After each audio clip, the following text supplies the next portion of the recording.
Le Congo ne tombera jamais. La suspension des partis politiques dans des pays en guerre, c'est pas une chose surprenante.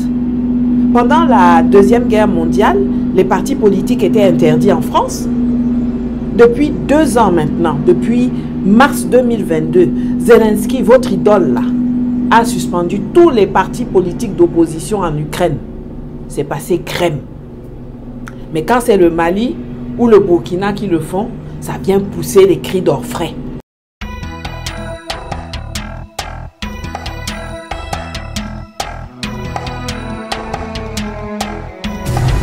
Sauvons l'Afrique. Sauvons l'Afrique.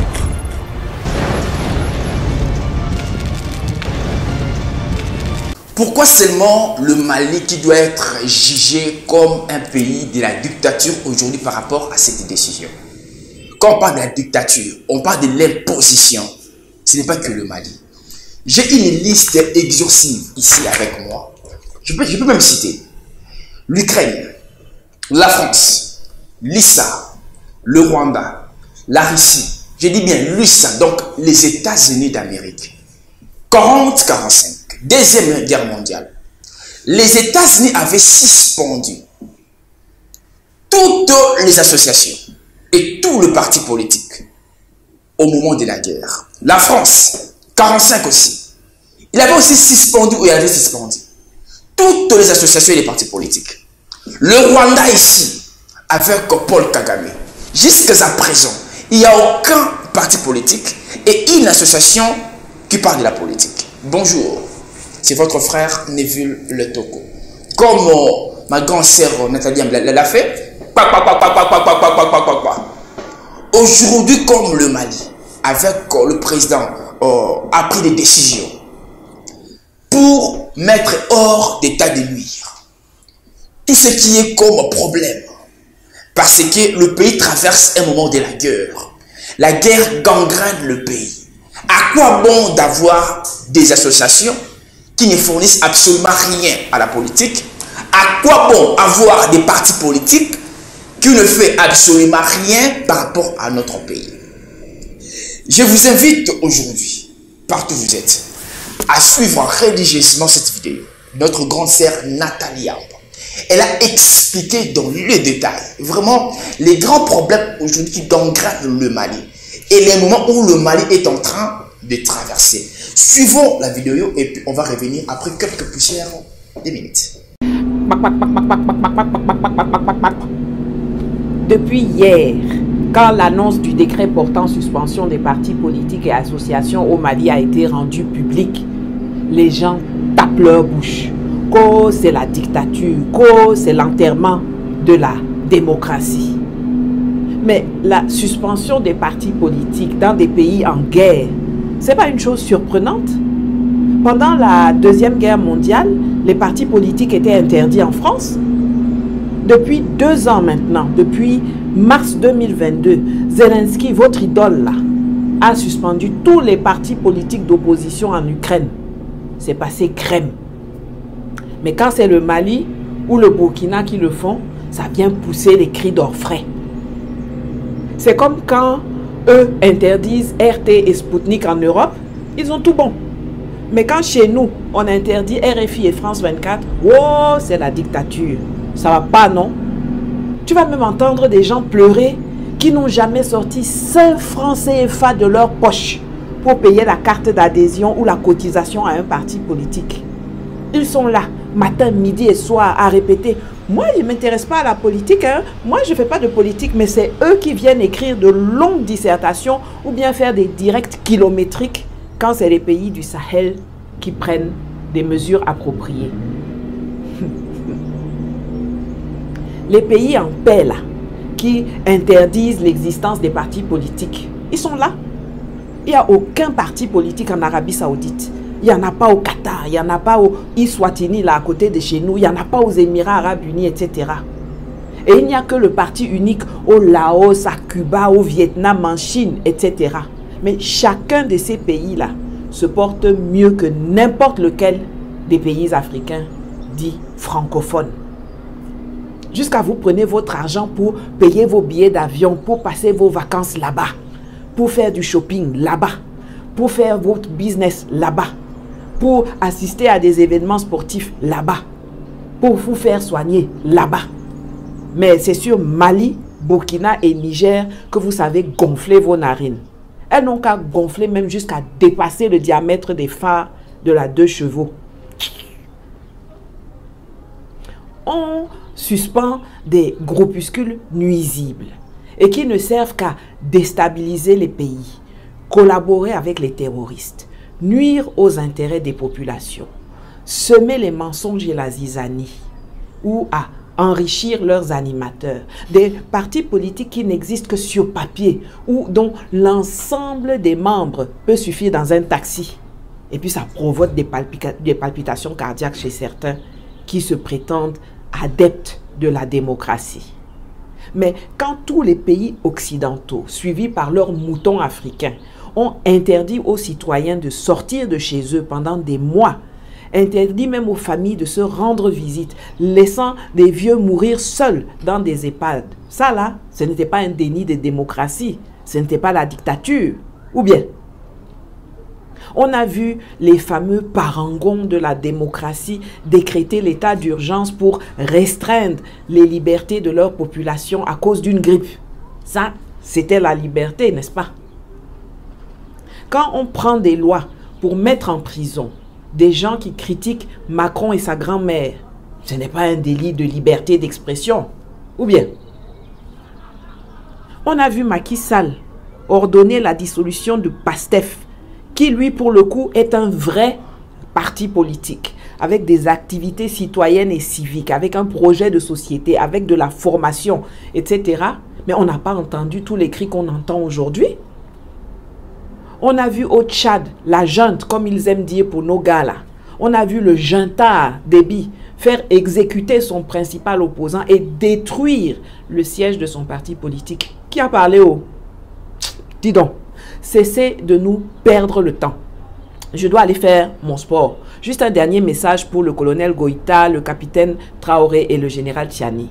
Quand vous aurez gagné la guerre et que vous lèverez les suspensions, s'il vous plaît, limitez le nombre de partis politiques. L'empire Songhai, l'empire de Mali, l'empire de Ghana ont existé sans partis politiques.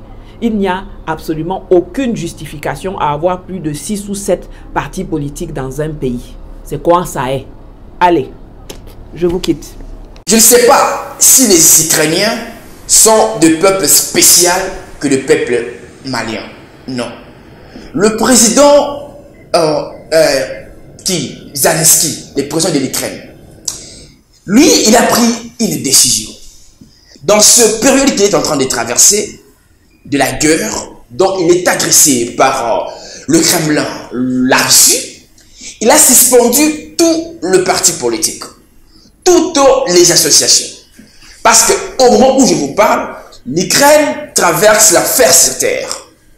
Raison pour laquelle il a suspendu des partis politiques et des associations. En même temps, retournons un peu en arrière. Les présidents de l'époque de la France, si j'ai oublié les noms, au moment où la France était en train de traverser l'enfer de M. Adolf Hitler, il avait suspendu tout le parti politique, toutes les associations, parce que le pays était en otage et le pays était en guerre. Qui avait soulevé sa voix pour déclarer ou dénoncer cela? Personne. Les États-Unis d'Amérique, 1945, il avait aussi à son tour pris des décisions pour suspendre tout le parti politique et toutes les associations. Qui avait soulevé sa voix pour dire juste un mot? Revenons ici en Afrique. Le président Paul Kagame, le dictateur rwandais, les grands génocidaires du XXIe siècle, il avait jusqu'à présent, depuis 30 ans, le Rwanda n'a pas ou n'a plus de parti politique. Le Rwanda n'a aucune association. Pourquoi? À la tête du pays, il y a un dictateur, il y a un opposant, il y a une personne qui est toujours là comme un dieu. Mercure qui prend des décisions à la contre de sa population. C'est déplorable et c'est absurde. Aujourd'hui, personne ne peut l'ignorer. Le Mali est en train de traverser un moment vraiment difficile. Vous avez vu dans le vidéo comment est-ce que son voisin, le président Ibrahim Traoré, le président de la transition, pour éradiquer le terrorisme dans son pays, il avait commandé des drones en Turquie, drones militaires, plus de 20 drones, pour éradiquer le système.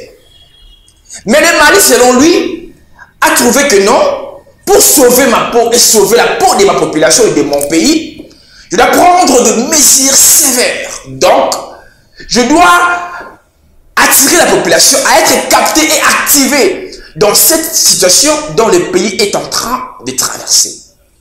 Je voudrais un peu interpeller la communauté internationale. Je voudrais un peu toucher un peu la côte des Occidentaux. Nous sommes une nouvelle génération.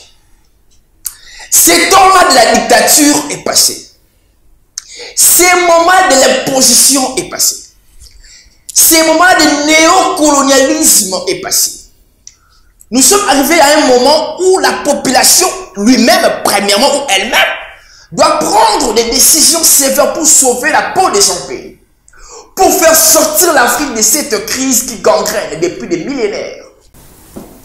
L'Occident est toujours là pour piller, massacrer.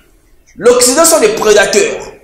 Ils sont toujours là pour dicter et commander. Mais c'est un moment-là de dicter, de commander, de manipuler est passé. Parce que les Africains ont compris comment faire marcher leur pays. L'Afrique est sur le rail. L'Afrique est en train de marcher. L'Afrique a trouvé une nouvelle voie.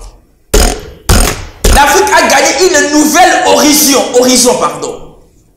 Raison pour laquelle les dictateurs africains trouvent des fuites parce que les jeunes ou la jeunesse africaine a compris comment faire marcher leur pays. Moi, je trouve c'est un peu, je sais pas comment expliquer. Tu es là dans votre continent, dans ton continent, l'Europe ou l'Amérique, dans ton pays dont tu es en train de diriger, mais tu imposes à un pays X ou Y à se plier ou à faire selon tes décisions ou à faire marcher son pays selon tes décisions. C'est une chose qu'on ne peut pas accepter, qu'on ne peut pas croire. Je demanderai à tout le Malien, et à tout le Malien, je demanderai à la population malienne, vous qui êtes à l'EAC, je vous demanderai, le Burkinabé, le Malien, le Niger, je vous demanderai de rester ferme. Restez ferme sur vos décisions. Que personne ne vous trompe et que personne ne vous montre une nouvelle voie ou un chemin à suivre. Vous devez toujours rester là en train de veiller sur votre pays. Parce que l'Afrique d'hier, ce n'est pas l'Afrique d'aujourd'hui. C'est le même continent, mais les jeux changent. Même ici au Congo-Brazzaville, bientôt vous allez attendre des murmures. Même ici au Rwanda, quand la pluie tombe, il finit toujours par s'arrêter. Ça se trouve que est au pouvoir. Qui en parle? Où est la communauté internationale? Le président Paul Kagame au Rwanda, il est au pouvoir. Plus de 30 ans déjà, 30 ans je peux dire. Qui en parle? Où est la communauté internationale? Il y a des dictateurs africains qui ont pris des pays en otage. Mais qui en parle? Où est la communauté internationale? C'est le grand moment pour nous de revenir à la raison et de changer la manière de faire et de voir les choses. C'est ça ce qui est important. Merci à vous, Nathalie Amba, notre grande sœur, et merci à tous les Africains, à tout le panafricaniste. Merci à mon frère, dont je suis souvent avec lui, Jacques Kana, pour votre aide, votre assistance et votre contribution. Vrai Jacques Kana, les grands panafricanistes continuent toujours. Merci à toutes les équipes de KTJ, merci à Maxime Mpunga, merci à Ingénieur Amona Dior, merci à vous, le Malien, Malienne, les Sénégalais, les Nigériens, les Burkinabés, le président Ibrahim Traoré, merci à vous, Assimi Goïta, président Tchani, partout vous êtes, président Félix Tshisekedi Tshilombo, président partout vous êtes, je vous aime de tout mon cœur. On se retrouve à la prochaine vidéo, mais restez branchés sur notre antenne et notre programme. On se retrouve dans quelques puissantes minutes. Bye et à la prochaine. Le Congo ne tombera jamais.